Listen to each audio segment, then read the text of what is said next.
In this tutorial I will show you how to get the JSON data. Output the values as usual. Make a selection of objects. Mark the checkboxes for the values to be output and click on the Print button.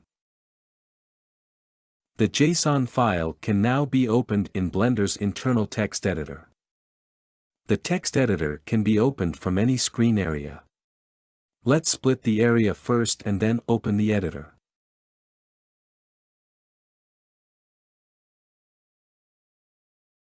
The JSON file can be found in the text menu at the top of the editor.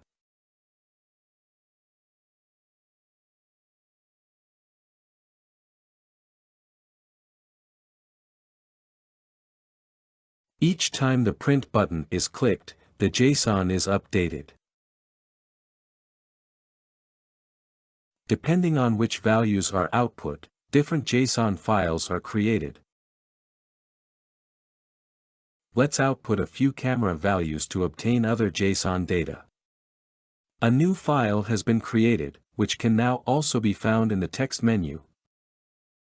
Different JSON files are created for depth, hotspots, camera, polygonal hotspots, and panorama render.